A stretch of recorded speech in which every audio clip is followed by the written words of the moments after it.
स्थानम आगम में कहा गया है, एगमेगस्णम रणो चाउरंत चक्रवट्टिस्य अट्ठ सोवन्निए काकणि रयणे छत्तले दुवाल संसिए अट्ठ कन्निए अधिकरणी संठिते।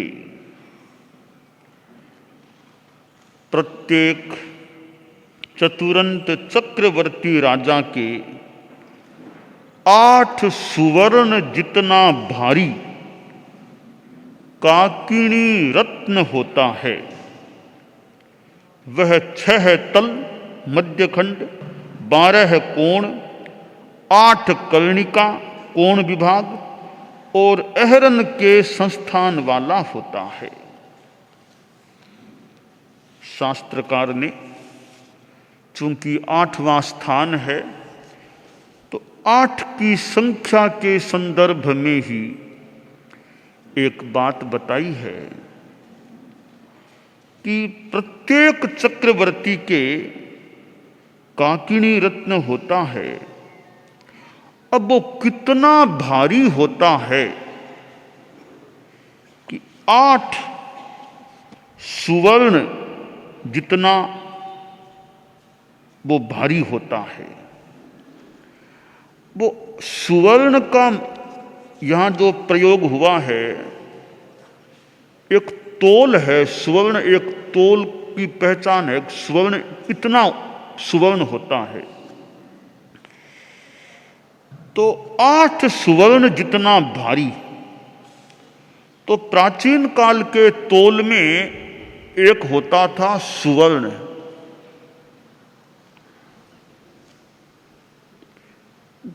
जैसे गुंजा, मासा, फिर शेर, किलो तोल होते हैं। तो प्राचीन काल के तोल के जो मानक थे उनमें एक था सुवर्ण। उसकी थोड़ी सी जानकारी दी गई है। 4 मधुर तृण फलों जो भी का एक श्वेत सरसप होता, 16 श्वेत सरसपों का एक धान्य मास फल होता, 2 धान्य मास फलों की एक गुंजा होती, 5 गुंजाओं का एक कर्म मासक होता और 16 कर्म मासकों का एक सुवर्ण होता। यानी तोल का एक यह मानक है सुवर्ण। ये सारे तोल जो यहां बताए गए हैं अभी, भरत चक्रवर्ती के समय में प्रचलित थे। ये जो तोल हैं, ये सरसप आदि आदि के भरत चक्रवर्ती के समय में प्रचलित थे। और ये जो काकिनी रत्न चक्रवर्ती के बताया गया है, यह 8 सुवर्ण जितना भारी और 4 अंगुल प्रमाण वाला होता है। तो यहां यह काकिनी रत्न की बात आई है। चक्रवर्ती का यह काकिनी रत्न है और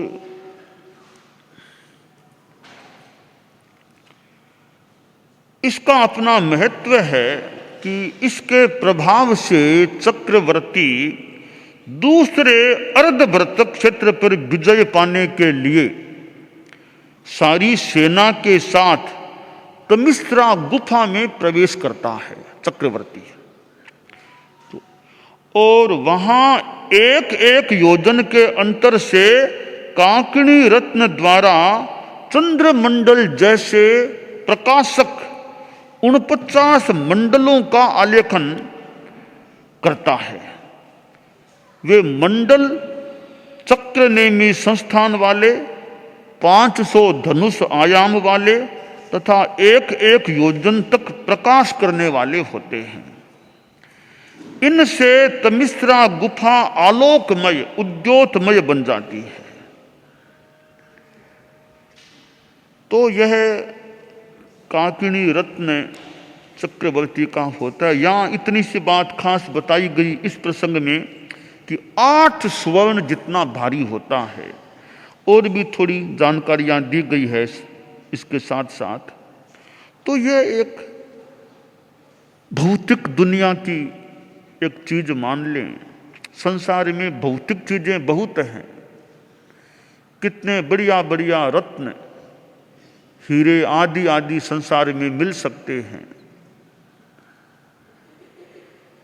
परंतु भले काकिनी रत्न मिल जाए और कोई उससे भी बढ़िया भौतिक रत्न मिल जाए, संयम रत्न के सामने, सम्यक्त्व रत्न के सामने मुझे तो ये रत्न फीके से लगते हैं।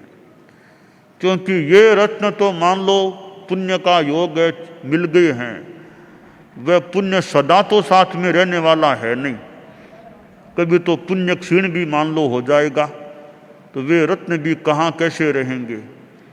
पर सम्यक्त्व रत्न मिल गया है, एक सायुक सम्यक्त्व रत्न मिल गया है, वो वापिस कभी नहीं जाएगा। तो सम्यक्त्व रत्न और सम्यक्त्व में भी सायुक सम्यक्त्व रत्न हमें प्राप्त है या हो जाए, वो बहुत बढ़िया रत्न है। आसातना चक्रवर्ती की भी न हो, उसके सामने चक्रवर्ती का काकिनी रत्न नाची जैसा है। सम्यक्त्व रत्न के, सायुक सम्यक्त्व रत्न के सामने। और सायुक सम्यक्त्व के साथ सायुक चारित्र भी आ जाए, क्योंकि चारित्र है, सायुक चारित्र 12वें गुणस्थान में जो चारित्र होगा, 13वें गुणस्थान में होगा, 14वें गुणस्थान में होगा, वो क्षयोपम चारित्र नहीं होगा, उपसम चारित्र नहीं होगा, वह सायुक चारित्र होगा। तो दोनों सायुक मिल जाएं, इधर सायुक सम्यक्त्व, साथ में सायुक चारित्र। सायुक चारित्र है तो सायुक सम्यक्त्व तो ऑटोमेटिकली है ही है, वो नहीं होने की बात हो ही नहीं सकती है, यह सिद्धांत। तो सायुक सम्यक्त्व तो पहले भी आ सकता है। सायुक चारित्र तो पाने के लिए ठेठ 12वें गुणस्थान में जाना होगा, उससे पहले सायुक चारित्र नहीं। परंतु सायुक सम्यक्त्व तो 4थे गुणस्थान में भी उपलब्ध हो सकता है बहुत जल्दी। कहाँ 4था गुणस्थान, कहाँ 12वां गुणस्थान। तो सायुक सम्यक्त्व 4थे गुणस्थान में भी उपलब्ध रह सकता है। और सायुक चारित्र है वह 12वें गुणस्थान में होता है। 5 चारित्रों में सायुक चारित्र एक यथाख्यात चारित्र ही हो सकता है। हालांकि उसमें भी विकल्प है, उसमें भी विकल्प है कि हर यथाख्यात चारित्र सायुक नहीं होता। 11वें गुणस्थान में भी यथाख्यात चारित्र तो है, पर वह सायुक नहीं है, वह औपसमिक यथाख्यात चारित्र होता है। तो सायुक यथाख्यात चारित्र जिसको मिल गया, उसको तो कितना कुछ मिल गया, क्योंकि उसी जन्म के बाद सिद्धि तैयार है। तो हमें यह ध्यान रखना चाहिए, देना चाहिए, जितना हो सके प्रयास करना चाहिए कि 2 चीजें, सम्यक्त्व और चारित्र, ये रत्न हमें उपलब्ध रहें। उपलब्ध नहीं है तो हो जाएं, और हो गए हैं तो वे सुरक्षित रहें। सम्यक्त्व रत्न सायुक हो गया, फिर तो अपने आप सुरक्षा हो ही गई। सुरक्षा किसकी करनी पड़ती है? सायोप सम्यक सम्यक्त्व की सुरक्षा की बात है। सायुक सम्यक्त्व आने के बाद सुरक्षा की व्यवस्था की जरूरत ही नहीं है, अपने आप सुरक्षा रहेगी उसकी तो, क्योंकि उसको कोई चुरा नहीं सकता, कोई ले जा नहीं सकता। सायोप सम्यक सम्यक्त्व है, वो जा सकती है। तो तो उसकी सुरक्षा की तो जरूरत है, परंतु सायिक सम्यक पाने के बाद कोई सुरक्षा की प्रयास की जरूरत नहीं है, कोई नहीं ले जाएगा उसको। जैसे आपके घरों में मान लो सामान है, आप लोग ताला भी लगाते होंगे कि कोई ले न जाए, इधर उधर न हो जाए, सुरक्षित रहे। तो उसकी सुरक्षा की तो मान लो आप अपेक्षा रखते हैं। इसी तरह सायोग सम्यक सम्यक्त्व भी, वो भी ऐसा कीमती सामान है, कोई ले न जाए उसको, तो उसकी भी हमें ताला लगा करके सुरक्षा करनी चाहिए। वो ताला कौन सा? वो दृढ़ श्रद्धा का ताला, यथार्थ श्रद्धा का ताला। ऐसा ध्यान रखें कि कहीं कोई इस सम्यक्त्व को ले न जाए।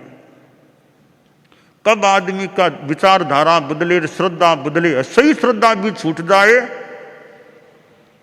और अनंतानुबंधी का उदय हो जाए, दर्शन मोह का उदय, तो वो सायोग सम्यक सम्यक्त्व भी जा सकती है। और तो क्या, 11वें गुणस्थान में गया हुआ व्यक्ति भी गिरता है तो गिरते गिरते नीचे आ सकता है। तो हम अपने सम्यक्त्व की, इस रत्न की सुरक्षा का प्रयास रखें। और जो साधु हैं वे चारित्र रत्न की सुरक्षा का भी ध्यान रखें, क्योंकि संसार में चोर भी मिल सकते हैं, लुटेरे चोर भी होते हैं। कब क्या चोरी कर ले, क्या लूट ले, क्या ले जाए। कर्म की भी आसाधना न हो, सबसे बड़ा लुटेरा मोहनीय कर्म है। दुनिया में मोहनीय कर्म से बड़ा कोई लुटेरा मिलना ही मुश्किल है, जो सम्यक्त्व को भी ले जाता है, चारित्र को भी ले जाता है, आदमी की संपत्ति को मानो छीन लेता है। सब एक प्रकार की बातें हैं। तो हमें सुरक्षा किससे करनी चाहिए? इस मोहनीय कर्म रूपी लुटेरे से। मैंने कहा ना, आसाधना कर्म की भी न हो, पर सुरक्षा जरूर रखनी चाहिए। यह मोहनीय कर्म रूपी लुटेरा सम्यक्त्व का हरण न कर ले और चारित्र का हरण न कर ले। तो ये दो हमारी संपदाएं हैं, सम्यक्त्व और चारित्र। इनसे जो संपन्न है तो बहुत कुछ उसके पास है, तो इन दोनों की सुरक्षा रखनी चाहिए। अब सम्यक्त्व है, परंतु देव गुरु धर्म के प्रति श्रद्धा स्वीकार की, नव तत्व आदि को जाना, यथार्थ श्रद्धा मानो स्वीकार की, परंतु बाद में कोई ऐसा बाह्य आकर्षण आया, अरे उनको मानो बहुत पैसा मिल जाएगा, ऐसी विद्या बता देंगे, खूब धनवान बन जाओगे, अच्छा व्यापार चलेगा, इन गुरुओं को छोड़ो, उन गुरुओं को ले लो जो खूब ऐसी विद्या बात बताएंगे, खूब पैसा बढ़ जाएगा घर में। श्रद्धा डोल गई कि त्यागी गुरुजी वो तो पैसा देते नहीं है, पैसा तो और कहीं मिलता तो वहां चले, इनको छोड़ो छोड़ो इनको। परंतु त्यागी गुरु ऐसा धन कभी कभी दे देते हैं तो जन्मों जन्मों तक काम आ जाए, मोक्ष को दिला दे। तो आदमी में भौतिक आकर्षण होता है, तो वो जो त्याग वाली चीज है उसको छोड़ करके बाहर की चीज को ले लेता है। एक युवक एक बाबा के पास आ गया, बोला बाबा गरीब हूं, कुछ दो मुझे, धन दो, घर का परिवार का भरण पोषण भी ठीक तरह नहीं कर पा रहा हूं, तो कुछ मुझे दो, आपकी शरण में आया हूं। तो बाबा ने कहा देखो तुम गरीब हो तो एक काम करो, थोड़ा आगे जो ये कचरा है ना, आगे कचरा पड़ा है ना, वहां मैंने एक अभी रत्न को फेंका है, रत्न है, बहुत कीमती रत्न है, वो तुम ले लो, ले दो, बहुत कीमती, बहुत पैसा हो जाएगा। वो युवक बाहर गया, वो कचरा पट्टी कचरा पड़ा था, ध्यान से देखा, एक चमकता हुआ रत्न वहां था। उसको उठाया, जेब में डाल लिया कि हाँ बाबा ने बहुत कृपा कर दी, इतना लगता है बहुत कीमती रत्न है, इसका तो लाखों कीमत हो सकती है, मुझे तो बहुत मिल गया। उसको लेकर के आगे अपने घर की ओर बढ़ने लगा। थोड़ा आगे बढ़ा तो युवक के मन में एक प्रश्न पैदा हो गया कि इतना यह कीमती रत्न लग रहा है बाबा ने इसको फेंक दिया। इसका मतलब है इससे भी ज्यादा कीमती कोई चीज बाबा के पास है। उस बाबा को वो चीज मिल गई, तब बाबा ने इस कम कीमती को फेंक दिया।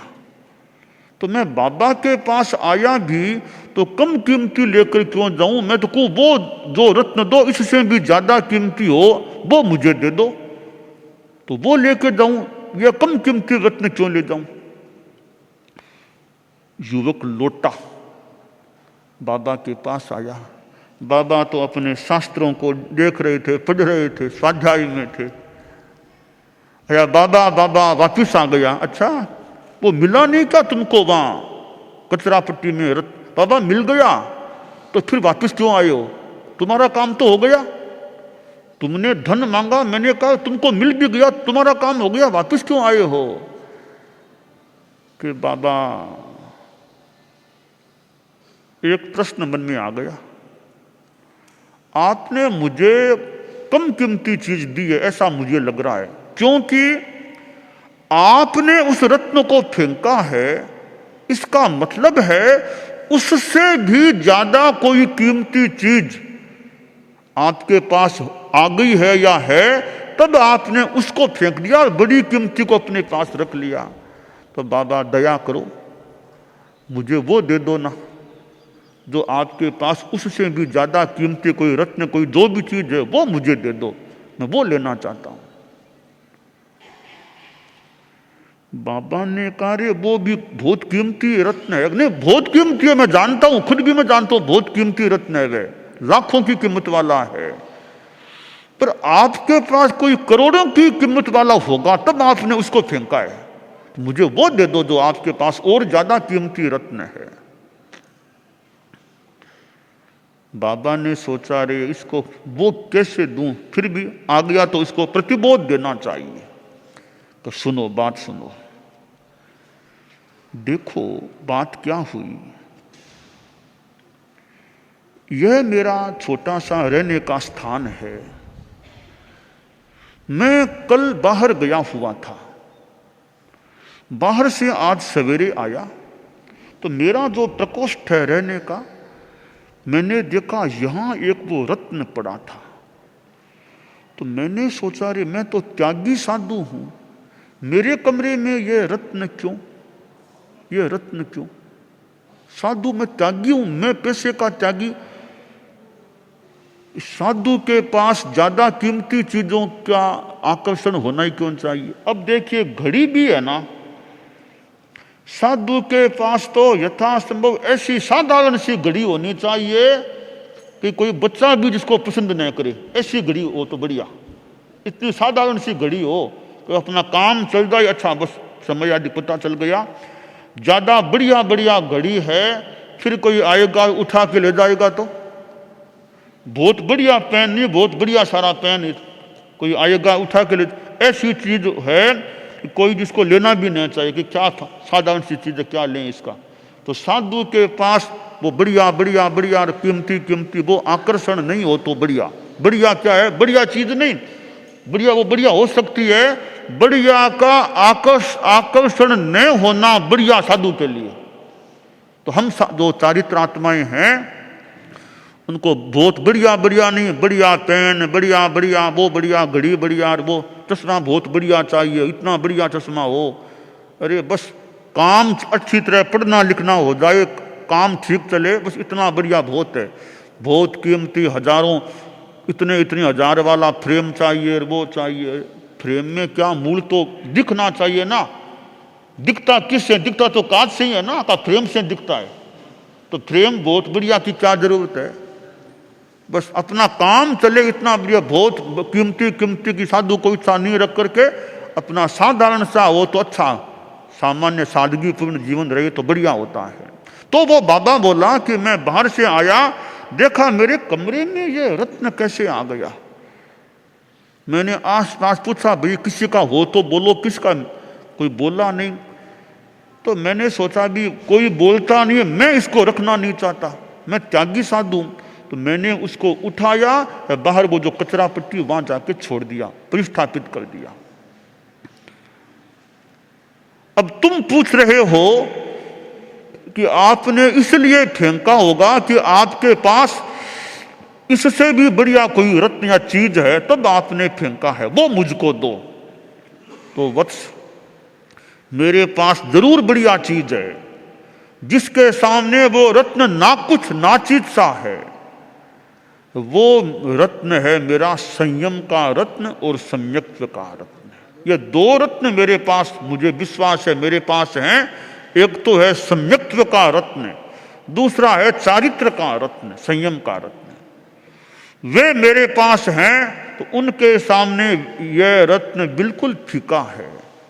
तुम चाहो तो वे तुमको भी देने का प्रयास कर सकता हूं। और बाबा ने उसको ज्ञान दिया, उसके मन में वैराग्य जागा, परिवार से बात की, अनुमति ली, उस साधु के पास वह दीक्षित हो गया कि बाबा वही रत्न दो मुझे, तो सम्यक्त्व रत्न और चारित्र रत्न, बस ये तो छोटे रत्न हैं।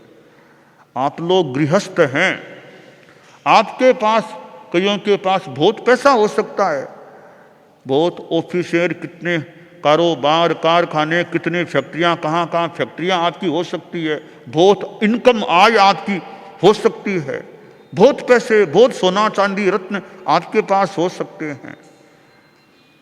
पर इनसे बहुत बहुत बहुत बड़े रत्न तो सम्यक्त्व रत्न और चारित्र रत्न है। आप लोग गृहस्थ हैं, मान लो पूर्णतया चारित्र नहीं भी है तो देश चारित्र भी एक छोटा रत्न ही है। तो देश चारित्र यानी आंशिक त्याग संयम, वो भी अच्छी बात है, उतना अच्छा है, उसकी सुरक्षा हो। तो वे जो बाहर के रत्न हैं, बहुत पैसे हैं, उनसे ज्यादा मोह आपको नहीं रखना चाहिए। आकर्षण रखें तो सम्यक्त्व रत्न से, और देश चारित्र या चारित्र रत्न से ज्यादा रखें तो वे रत्न हमारे आगे भी काम आ सकेंगे। तो ये काकिनी रत्न जो शास्त्रकार ने चक्रवर्ती के बताया है, चक्रवर्ती की अपनी संपदा होती है, अपना पुण्य का योग हो सकता है, पर हमें तो काकिनी रत्न नहीं, हमें तो वो सम्यक्त्व रत्न और चारित्र रत्न वो प्राप्त नहीं है तो प्राप्त हो जाए। जिनको प्राप्त हैं वे उनके ठीक सुरक्षित रहें, यह काम्य है। दानान सेठम अभयपयाणम सच्चेषु या अणवज्जं वयन्ति तवेषु या उत्तम बंभचेरम लोगुत्तमे समणेनाय पुत्ते।